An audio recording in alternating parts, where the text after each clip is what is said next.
نسل کے اعلی حضرت پہ قائم رہو، زندگی دی گئی ہے اسی کے۔ ہمیں جماعت رضائے مصطفیٰ سے ہی جڑ کر دین کا کام کیوں کرنا چاہیے،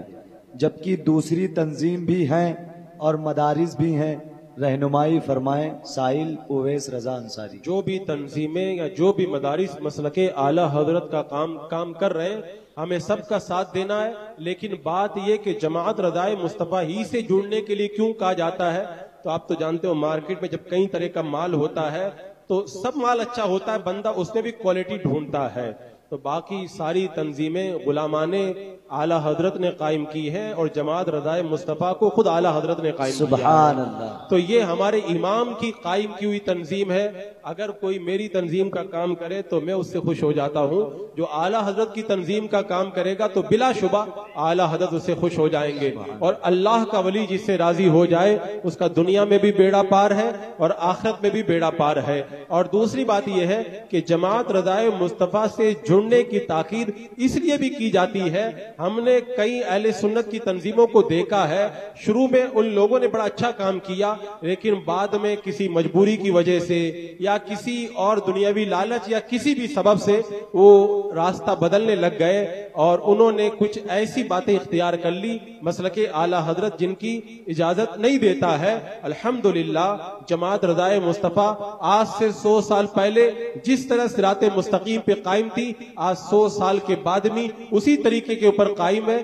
اور لوگ جماعت رضائے مصطفیٰ کو یہ تانا دیتے ہیں کہ جماعت والے بڑی سختی کرتے ہیں، جماعت والے ماد اللہ فتنہ کرتے ہیں، یہ کرتے ہیں وہ کرتے ہیں، اور یہ سب باتیں کہہ کر کے جماعت سے توڑنے کی کوشش کی جاتی ہے۔ تو میں کہتا ہوں، پوری ذمہ داری سے کہتا ہوں، چیلنج کے ساتھ کہتا ہوں، یہاں پر بھی کہتا ہوں، میں چلا جاؤں تو بعد میں بھی کوئی مجھ سے رابطہ کر کے کہہ سکتا ہے کہ جماعت رضائے مصطفیٰ کے جو کام جماعت کے دستور کے مطابق ہو رہے ہیں ان میں سے ایک بھی بات شریعت کے خلاف دکھا دو۔ اگر شریعت کے خلاف کوئی بات ہے تو وہ اعتراض کرنے کے لیے آپ کو حق حاصل ہے، لیکن اگر وہ شریعت کے مطابق ہے تو وہ سختی بھی درست ہے، اگر شریعت کے مطابق ہے تو اس کو فتنہ کہنا غلط ہے، اگر وہ شریعت کے مطابق ہے تو اس پر اعتراض کرنا درست نہیں ہے۔ اگر کوئی کہے کہ فلاں یہ کر رہا ہے فلاں یہ کر رہا ہے، تو جماعت رضائے مصطفیٰ سے جڑ کر کے اگر کوئی بندہ غلط کام کر رہا ہے تو وہ اس کا اپنا فعل ہے، جماعت رضائے مصطفیٰ اس کی ذمہ دار نہیں ہے۔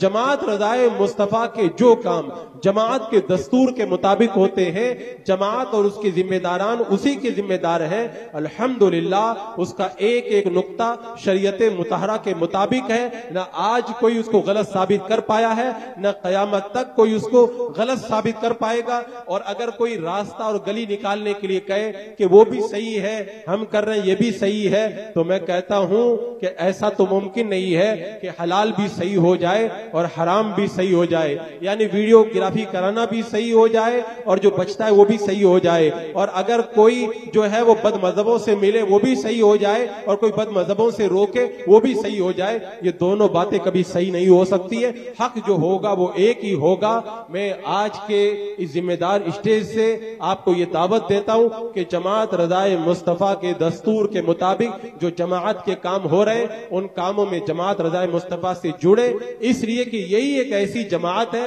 بڑے غور و خوض کے بعد میں ہم نے یہ فیصلہ کیا ہے کہ اگر زندگی کے آخری لمحے تک مصطفیٰ جان رحمت صلی اللہ علیہ وسلم کی رضا پانا ہے تو جماعت رضائے مصطفیٰ کے اندر ہی ہمیں وہ رضا ملے گی، اور انشاءاللہ پہلے بھی ملی ہے اور قیامت تک ملتی رہے گی۔ اسی لیے تو ہمارے بزرگوں نے کہا تھا جماعتیں بنتی ہیں بگڑتی ہیں، بنتی ہے بگڑتی ہے، جماعت رضائے مصطفیٰ بگڑنے کے لیے نہیں بنی ہے، یہ قیامت تک باقی رہنے کے لیے بنی ہے، اور جو بھی اس کے اندر داخل ہوگا وہ مصطفیٰ کی رضا کے اندر داخل ہو جائے گا۔ اللہ رب قدیر جماعت رضائے مصطفیٰ کو دن دونی رات چوگنی ترقی عطا فرمائے اور ہمیں اس جماعت کے ساتھ میں جڑ کر کے کام کرنے کی توفیق عطا فرمائے۔ السلام علیکم ورحمۃ اللہ وبرکاتہ۔